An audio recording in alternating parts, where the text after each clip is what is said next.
my channel. My name is Sarah and it's been a while since I filmed a sit down video. I only posted a video a couple of days ago from when you're seeing this, but it's been a while since I actually sat down, like at least a month since I've recorded anything, and even longer since I've like sat down and filmed a whole video in one go.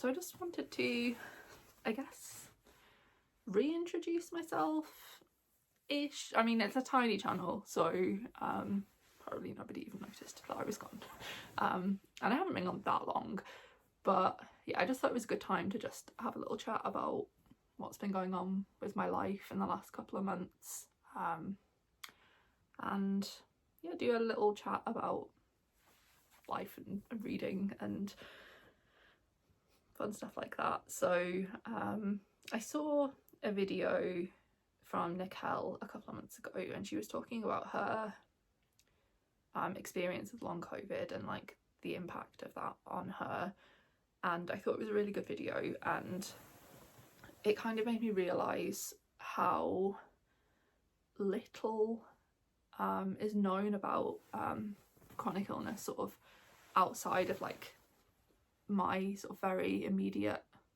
circles, I suppose. I think because I spend a lot of time online talking to people with the same chronic illnesses as me or similar, people who have those kinds of experiences, and sort of like my friends and family, like my close friends and family, know sort of what I'm dealing with on a day-to-day basis, but I feel like awareness of like long-term chronic conditions is just not particularly good, I suppose. Like when I chat to people about how I have ME, a lot of people just like ask me what that is, and it always sort of takes me back, and then I think, oh hang on, I didn't really know what ME was until I became sick with ME. So so yeah, I just wanted to chat about that, and this video is very much inspired by Nicole. I'll leave her video in the description. It'll be a lot more succinct than mine. I think she did a really good job of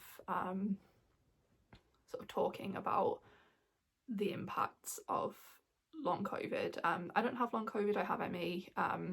They're quite similar, so I guess, yeah, and not a lot of people know what ME is, and I have it and I still don't really know a huge amount about it.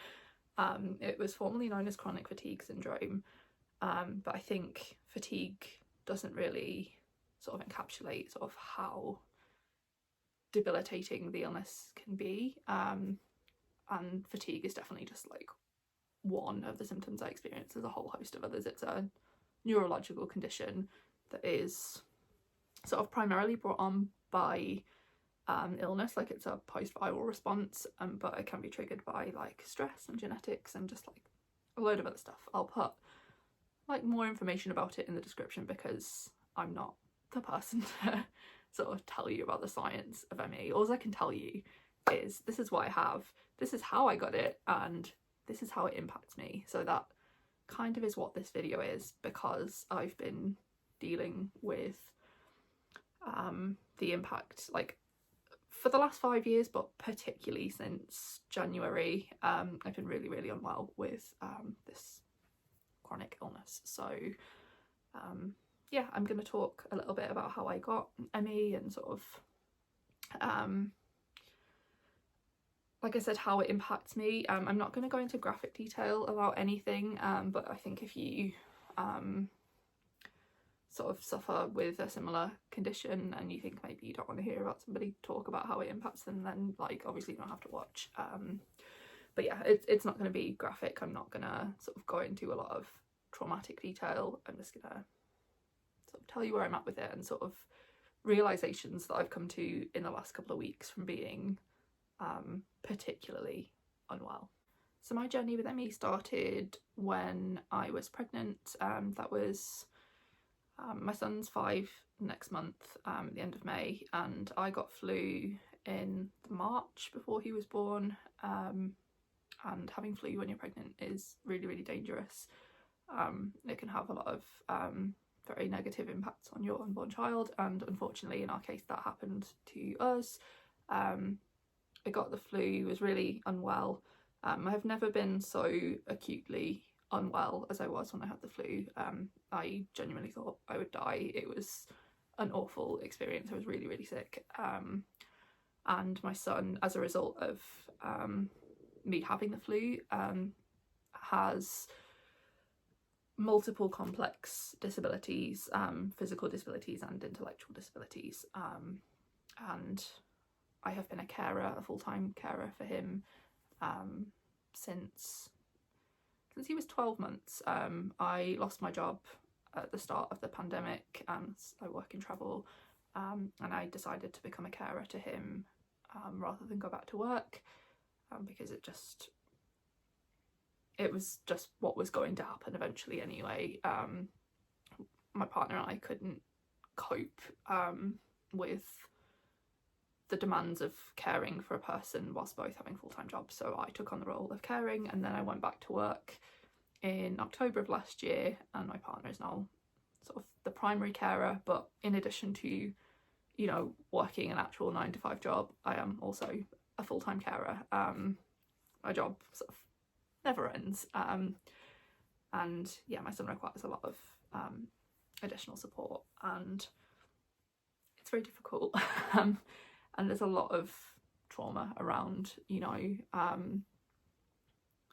that illness that I had, and I needed a lot of therapy for that, because obviously it's kind of like, try not to say it's my fault, because I know it's not my fault, but like, my body was the cause of like his disabilities, and also like me getting sick caused my own like physical disability as well. So yeah, there's a lot of trauma surrounding it, but that's sort of a very brief overview of how I became sick. I became chronically ill, and it's a very dynamic illness. For the first kind of 12 months of having it, I just felt like I was struggling to recover from the flu, and that's because I was. Just felt like quite tired and run down a lot, but I sort of attributed that to at first just having flu while being pregnant, because obviously being pregnant is like has a huge toll on your body, and it's very difficult, and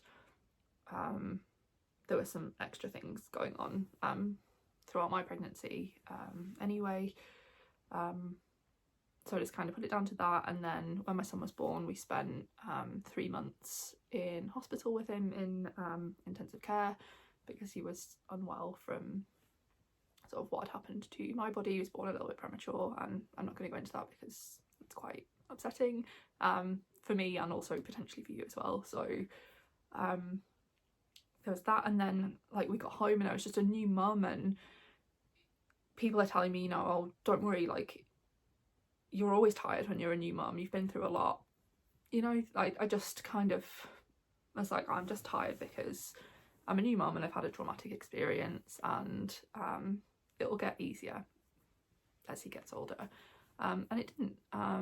I spent summer of 2021 feeling particularly unwell. I had recurrent sinus infections, and just struggled a lot with just looking after myself really, and just very basic things like walking. I was really worn out a lot of the time, couldn't do long distances, was always just drenched in sweat by doing like the smallest amount of exercise. And I went from somebody who was very active and did a lot of walking, like I would regularly walk like 10 plus miles a day, just like a combination of walking to work and back again, and just walking around on my lunch break, and like I was like pretty fit and active, and then all of a sudden I wasn't, because my body was just like, no, we can't do that anymore.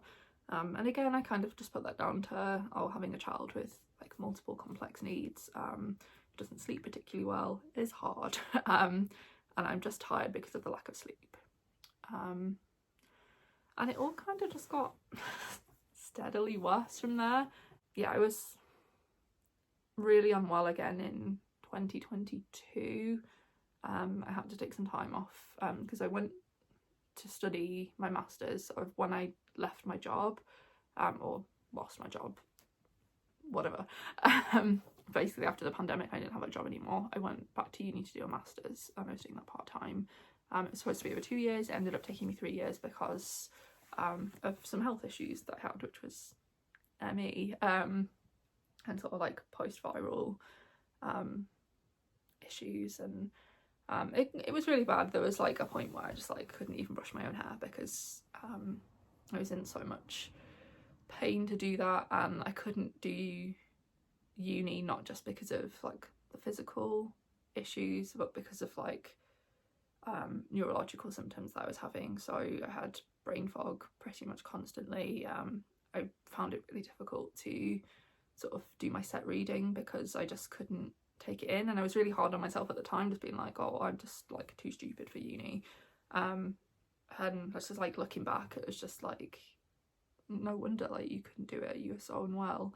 I forget things like if I wanted to like change the sheets on my bed, I'd start doing it and then just forget how to do it, forget how to tie my shoes, just like forget really basic tasks that I shouldn't be forgetting how to do. My sense of direction became appalling. I'd have to use, when I actually went into uni, I'd have to use Google Maps to get to and from uni because it was like a bit of a walk, and I couldn't find my own way because of the brain fog. So that was pretty bad. Things sort of improved a little bit in 2023, I would say, and I really felt like I was on the up, and just like maybe like I was still living with like fatigue and brain fog, and you know, having off days and not being able to do anywhere near what I used to be able to do, but you know, getting to a point where I was just like, I'm feeling a little bit better, I can do a little bit more. I was starting to go hiking again, and swimming, and yeah, I was just feeling good, and I started work again, which obviously was a big step for me because it was something that I think I would have been able to do sort of a couple of years ago, and yeah, I was just quite content with my life. And then we got to January of this year, and we all came down with an illness after we'd been away. We went to Amsterdam at the start of the year to celebrate New Year, and my son and partner were really unwell while we were there, so we didn't really leave the hotel at all. It was a bit of a fail of a holiday, to be honest, but we just didn't want to, like, we were getting negative results for COVID, but we were still just like, we don't want to go like spreading that round, even if it's not COVID, you know, we don't want other people catching this horrible thing that they've both got. Like I said, kept doing tests and they were negative.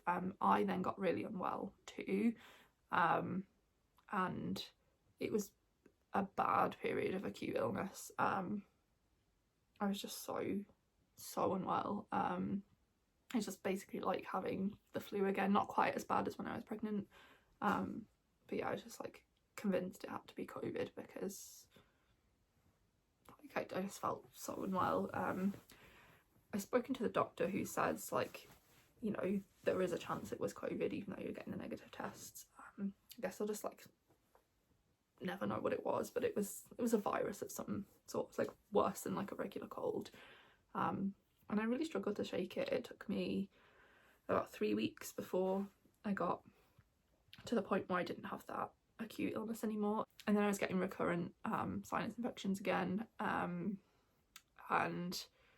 it was miserable. It was a really, really miserable time. And I kept going back to the doctors and just saying, you know, I'm still feeling so unwell, I'm feeling really faint.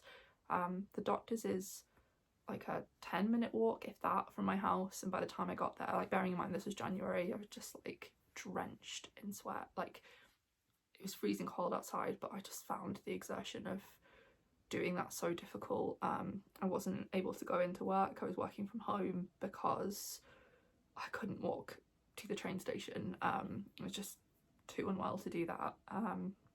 So I was sort of like doing the absolute bare minimum, to be honest, at home. And yeah, just didn't didn't feel like I was getting any better until I'd say around about mid-February. I started feeling a little bit better and was just like, okay, well, I'm sort of still very, very tired. I had a lot of fatigue, but like the other symptoms like had disappeared a little bit, and I was able to do like walk longer distances and sort of go back into the office and do like a full day of work like once or twice a week, and it got a bit easier. And then I fainted at work. I'd been feeling really dizzy and faint and kept like going to the doctor and saying like, oh, when I stand up I feel really dizzy. I have like POTS like symptoms, I guess, like so when your heart starts beating really fast and your blood pressure drops really quickly. I feel dizzy and faint and like I'm gonna fall over.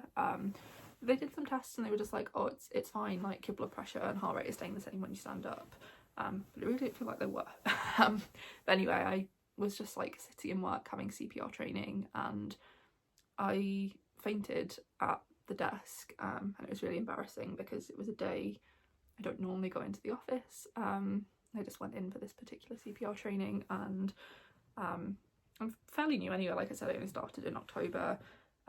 Didn't know a lot of the people in the office on that day because it's not one of my work in the office days, and my colleague sort of volunteers for the ambulance service, and he was just like, oh, you were grunting and spasming, which is just so embarrassing. But he was just like, have you had a history of seizures before? And I was just like, no seizures. And I was just really embarrassed because I thought it was a trauma response because we were talking about like people having seizures, and you know, like what to do when people are unwell, sort of like calling an ambulance and stuff. And I've had a lot of that particular trauma with my son, which I won't go into details about, so I like to keep sort of his medical history just private, but we've been through a lot of that. It's been really scary, and I thought, I'm just having a trauma response to that, so that's embarrassing. I need to go back to therapy. I was just like, no, it's like never happened before. Went for some blood tests after just to check everything was okay, and they were just like, yeah, everything's fine, nothing to worry about. I fainted 2 days before my birthday, and then on my birthday I went to North Berwick for a walk around, and I felt really faint again, but I didn't faint, so that was fine. And I was just like, okay, maybe I'm just like still a bit anxious about like fainting when I'm in public. Didn't think anything of it. Went to Drimmen for my birthday, did a little bit of walking, and was feeling like almost back to myself. With, like I said, I have like chronic fatigue, but I felt sort of almost back to sort of like 2023 levels of energy. Did that, and yeah, everything was good. And then about 2 weeks later I fainted again. I was at home this time. I was lying in bed, asleep, and then I woke up feeling really sick. I'd been feeling sick all day, and a bit dizzy, but I felt really sick, so I went to the bathroom. I wasn't sick, but I was just like, oh, I don't feel good, I need to go back and lie down. And then sort of on the way walking back from the bathroom into the bedroom, I fainted. I was obviously standing up at the time, and I hit my face on the way down on my bed frame. You can see the bed frame in the background is like sort of metal, but a bit crap. It's just like a crappy Argos bed. But I've left tooth marks in the bed. I knocked part of my tooth out, which was really painful. And also, like, I'm not sure if you can see the scar. I feel like it's really prominent because I can still like feel a lot of pain from it. It feels a lot like my C-section scar. It's really weird. But I bit essentially right through my lip, and my face was just a mess. It was like really awful. It was really traumatic because like when I came round from fainting, my husband was obviously panicking, and I was trying to tell him I was okay, but I couldn't speak because I'd hurt myself so badly, and there was just like bits of tooth like embedded in my lip, which was like had like holes in it, and like a big hole right the way through. It was just it was awful. I still feel very anxious when I think about that, and it took me a while to leave the house again after it happened because I was so scared of like fainting in work or like just out and about and like hurting myself worse, because I was really lucky I wasn't more seriously injured, because it was a heavy fall, and yeah, it really fucking hurt. I went to A&E after it happened, and had a bad experience there, as like I guess a lot of chronically ill girlies can relate to, with just like a nurse telling me like, what are you doing here, you just fainted, like, oh, you're only unconscious for a minute, like that's nothing, why are you here, why are you crying? It's just like, okay, I'm kind of in shock, and I'm also here by myself, because I had to go by myself because my partner needed to stay here with my son.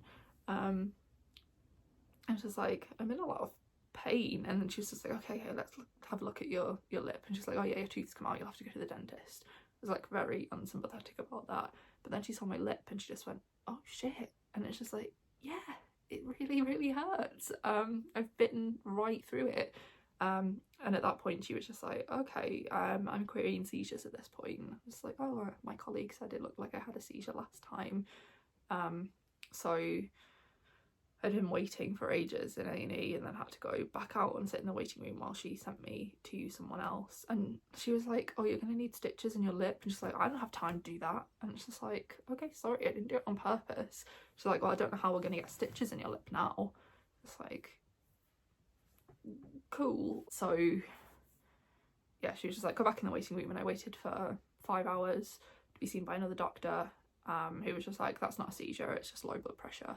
That's like related to ME. That's because you've been like unwell recently. And you're just like, why were you standing up? It's like, because sometimes in life I have to stand up. Like, I didn't know I was gonna faint. Obviously wouldn't have stood up if I'd known that I was gonna faint. But it was just like, make sure you're sitting down or lying down next time. I was like, okay, I'll try. And just like put a bandage on my lip and was just like, yeah, off you go. So it kind of sucked, but yeah, really scared me, and was a really unpleasant experience, and it's made me realise a lot about how much I need to slow down. Obviously, like with being a carer, I don't get to rest as much as you would hope a chronically ill person could rest, because I just always need it. Like through the night I'm up multiple times, and I don't get enough sleep for like, you know, a healthy person, never mind somebody with a chronic illness. So it's been hard, and I've kind of had to realise that I'm doing too much, and I need to scale back what I'm doing. I started working from home most of the time now. I'll occasionally go in for a day or two a week, but mostly just working from home because it just allows me a better quality of life, if I'm not spending like all my energy on walking to the station and just like being in the office environment. Like when I'm at home I can have a little nap on my lunch break, and it's just working better for me, and work have been really supportive with my illness so far, so I have no complaints about that, and just made me think about sort of how I try and like live a slow life. Like, it's in my name. I've changed my channel name slightly. It's now Sarah Reads Slowly, just to reflect more like book content. But yeah, I just can't do as much as I used to, and it's really taken its toll on me, and it scared me, and so I stopped filming videos, I stopped doing a lot of things. I'm not really reading that much, to be honest, because like I haven't had the tolerance for it. I was really sick after I fainted. I had a few days where I just had to lie like in a dark room. Wasn't able to like read or like eat or drink or watch TV or anything like that. Yeah, I'm still finding it hard to focus on reading, to be honest. When I'm reading, it tends to be an audiobook, and it tends to be like a thriller or something quite easy. easy to follow, easy to digest, and like requiring kind of like not that much brain power because I don't have a lot of brain power. And yeah, just been really trying to not do things. I have my cold water dipping, so I go dipping in the sea in Portobello once a week with a really amazing community of women, and that's kind of like my non-negotiable thing that I will do. If I feel like, if I have the energy to do it, I go and do it, and I think if that's the only thing I can do this weekend, then so be it, because that makes me feel good. And yeah, it's been really good prioritizing that, I think, and just kind of seeing that as like an accomplishment, because I used to want to do that and then I'd want to come back and like film some YouTube videos, or like just stupid stuff like play The Sims, or like go on the Switch, or you know, read my book, watch YouTube. It's just like things like that I just can't do because I don't have the energy. Like I literally just have to sit and not do anything, and I'm finding that really hard to adapt to, but yeah, it's really for the best. So yeah, trying to slow down. So any schedule that I tried to have at the start of the year for my YouTube has just sort of fallen by the wayside, and I'm kind of just filming sort of as and when I feel like it, and it's working a lot better for me so far, and I'm enjoying it a lot when I've got the energy to do it. So yeah, I just wanted to kind of share my story with Emmy, and how it impacts me, and kind of like give you a little insight into what life with Emmy looks like. It's different for everybody. There are some people who are completely bedbound, and some people who, like I was at first, sort of lead a mostly normal life with just a few like tweaks needed. I'd say I'm probably falling more towards like, it was definitely moderate for me, or has been moderate for me for most of this year. I think maybe we're sort of slowly slipping back into mild now, which is good. Yeah, I'm just excited to be able to do some more of the things, like the simple things I enjoy in life, like reading or like playing computer games, and just, you know, stuff that doesn't take up a whole lot of energy, but I've really missed, and it's been crap living without those things, to be honest. Like being too ill to like even read a book has sucked, and yeah, I'm really pleased that I'm coming out of it, but also there's that anxiety that it's going to happen again, and yeah, it just felt like something I should address, especially as World Emmy Awareness Day, or just World Emmy Day, I'm not sure what it is coming up on the 12th of May. And like I said, a lot of people just don't know what Emmy is because they've never like dealt with it or known somebody with it, but it's really, really common. And I think especially now that like in the aftermath of COVID, and so many people are struggling with long COVID, it's a lot easier to explain to people what it is, because I can just say like, oh, it's like, if they say what's ME, I'll just be like, oh well, it's like long COVID, but mine came from like the flu. I got mine before like COVID was a thing, you know. So yeah, so I thought it was a sort of worthwhile video to film. I hope it wasn't too rambly. To keep this in line with my channel, which is a book channel, I thought I'd just end this by doing the quarter year reading crisis tag that I've seen going around, even though it's like a third of the way through the year now. We'll just ignore that, and I'll just answer a few questions about my reading. I'm thinking of keeping this more of like a quick fire. I'm not going to go into loads of detail because I'm already at 34 minutes, and I feel like I've talked enough. So the first question is, how many books have you read so far? And I have read 20 books as of the 25th of April. Next question is, have you already found a book that you think might be a 2023 favourite? If not, what was your favourite book that you read that wasn't quite 5 stars? I think Rebecca is one of my favourite books. The suspense, the drama, really loved it. In fact, let me just see all the books I've rated 5 stars in this year, because it's quite a few, I think. I've rated The Five by Hallie Rubenhold 5 stars. Thought that was really, really good as a non-fiction about the lives of the women who were murdered by Jack the Ripper. I've rated Rebecca, like I said, 5 stars. They Can't Kill Us Until They Kill Us by Hanif Abdurraqib. That's a essay collection about the intersection between music and like blackness and being a Muslim in the US. It was really, really good.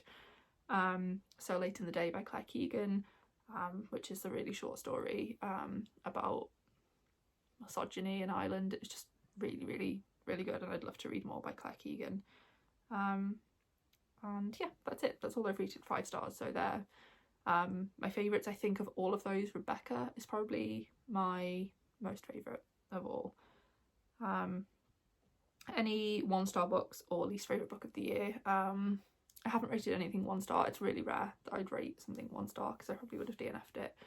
I would say I didn't really like The Trap by Catherine Ryan Howard, which is a thriller. I normally like Catherine Ryan Howard, but this was terrible. I thought it was really, really bad, just really boring, and the ending, Catherine, where's the rest of it? It just finished. And also, what's it called? In My Dreams I Hold a Knife by Ashley Winstead. That was just like so cringe, really bad. That's a dark academia,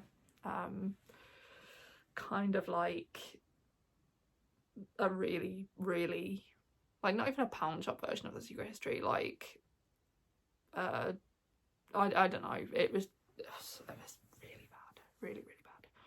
The next question is your most read genre so far, and I went on Storygraph and looked, and it was a toss-up between thriller and literary fiction, which kind of checks out. Literary fiction is what I would generally read the most, but because I've not been well, I've been leaning more towards thrillers, and yeah, that's basically what I expected it to be. Then we had a book that surprised you, and I think You Wouldn't Catch Me Dead by Tess James Mackey. I really enjoyed this one. The reason that surprised me was because this is a young adult, but like towards the younger end of young adult. So this is about a 15-year-old girl who goes like camping on a school expedition, and one of her teachers falls off a ravine as soon as they get there, pretty much, and then they're stranded there, and it's like a horror, but it was really, really good. I enjoyed it so much. I was just like captivated by it. The writing was really good, and I thought the teenager just like read really, really well, like what you would expect a teenager to read like. I mean, I'm 33. No, I'm 34. So to a teenager, I'm so old I might as well be dead, but I still think it was an accurate portrayal of a teenager, or at least how I remember being a teenager all those many years ago. So there's that one, and I'd say also The Five by Hallie Rubenhold. I read this after reading A Thread of Violence by Mark O'Connell, which I didn't really enjoy, and I didn't think lived up to sort of what it set out to do, but I read The Five sort of off the back of that, and thought, you know, I'll like enjoy it, I guess. It was so good, so interesting. It's more of like a history book, like a social history book, than true crime, and I really appreciated it and thought it was just like so stunning. And I think Hallie Rubenhold did such a good job of researching, and considering a lot of it is conjecture, like we don't know a huge amount about the lives of these women. Like I said, they were murdered by Jack the Ripper, and like kind of that's what has defined them in history, and Hallie Rubenhold sort of sets out to sort of illustrate their lives and like give them their humanity back, and sort of transform them into human beings whose lives weren't just defined by like this one violent act that happened to them. I thought it was really, really good, and just so interesting as well. And yeah, I really didn't expect to enjoy that as much as I did. Then we have a book that's come out in 2004 already that you want to read but haven't yet. I think there's probably a few. The one that I can think of off the top of my head is The Familiar by Leigh Bardugo. I have had absolutely zero interest in reading anything by Leigh Bardugo in the past, but I saw this as like the Waterstones, like either the book of the month or like they're really heavily promoting it. It's a hardback. I don't often buy hardbacks of books that I'm really excited about, let alone books I've never even heard of. But I just saw the cover and was just like, I'm intrigued. It's called The Familiar and it's kind of set in like, I don't even know what era it is. I know it's set in like historical Spain, but yeah, it just sounded really good. I read the first chapter and was just like, yep, sold, I'll buy it. So I spent £20 on a hardback that I'd never even heard of before. And yeah, I'm really excited to finally get around to reading that.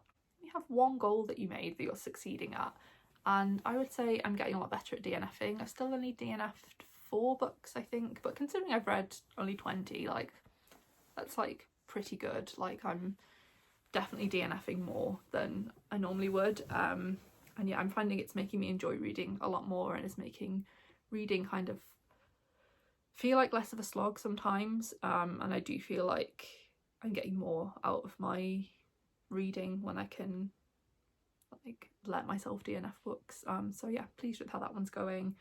One goal that you need to focus on. I'm not sure if I made it a goal at the start of the year, but like I said, slowing down. I really need to do that, like as priority for my health and well-being. And I'm trying to slow down. I've been making steps towards like being a slower reader. I'm gonna maybe potentially make a vlog about sort of like reading a book very slowly. I did cancel my subscription to Everend as part of a step towards reading more slowly, because I feel like that was just like really contributing to me just wanting to read loads and getting overwhelmed by how much was on my TBR. So I've cancelled my subscription to that, and I'm just focusing on books that I have either physically or on my Kindle at the moment. And if I really want to read a book, I'll have to go to the library. If it's not available, like if I don't already have it, I have to either go to the library or like just like really consider whether I want to read it. I know it's like completely contradicting myself because I went and bought The Familiar, but you know, I'm trying. I'm making steps towards reading more slowly.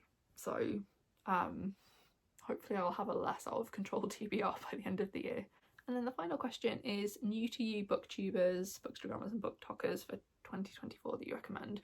So I really only watch booktube. I don't tend to really use Instagram very much, and I don't use TikTok at all. I don't think there's anyone that I've followed this year. I've been watching a lot of like clean with me videos, so like people who are like me and have children and their house is like kind of in chaos a lot of the time. Just watching them like tidy that up has been really therapeutic to me, so I've been watching a lot of that. I would say the channels that I really like to watch, they're not new, like I haven't started subscribing to them this year, but channels I always get excited to see in my subscription box are Charlotte from Books and Bargains. I think she's probably my favourite booktuber, because I just feel like she's really authentic. I just feel like we just fully get her like entire self through her videos, and I don't know how to explain that, but yeah, I feel so comforted when I watch her. And she's also like quite similar to me in that she has a chronic illness and is a carer as well, so there's that like relatability. And yeah, I just love watching her vlogs. They're my favourite of everyone's, I think. I really like reading them. I watch all of Kirsten's videos and her vlogs are just amazing, really cozy and just a great like calming soft vibe from them. And like I really like her just like general aesthetic. Who else do I like? I really like Amelia Barlow books. We have quite a similar reading taste, and I just love like one of my favourite things is just like when I'm in work just putting her videos on in the background, and it feels like just having a friend chatting to me about books. I like her. I really like Callie from Kapowski Reads, particularly enjoying her low spend diaries and getting a lot of like book recommendations, and yeah, I just think she's great. Yeah, I think they're probably like my top 4 at the moment, like the ones I get most excited about when I see them in my subscription box. I'm really bad for commenting at the moment because I have such limited energy, but I'm always watching like all of their videos and appreciating them, even if I don't sort of like voice that a lot of the time. So yeah, that's the video. Sorry, it was a bit of a mess. Hope you enjoyed the ramble. I'll be back to talking about reading books again soon. I have a few video ideas in mind. I haven't started filming anything yet, but yeah, expect more sporadic updates. But I do kind of like, when I want to film a vlog, I really like put my all in it. It takes me a couple of weeks to film it and just like get it how I want it. And I'm always quite proud of what I put out, even though, like I said, I don't have a particularly big channel and they don't gain a lot of traction. I still really enjoy filming them, and yeah, I have a really good time with it. So I'm just gonna keep doing more of that this year. If you got this far in the video but you like don't know what to say, you could leave me an emoji. You could leave me the mushroom emoji in the comments below for no reason other than I love that emoji and I'm wearing my mushroom earrings as always. So yeah, thank you very much for watching, and I will see you again in the next one. Bye.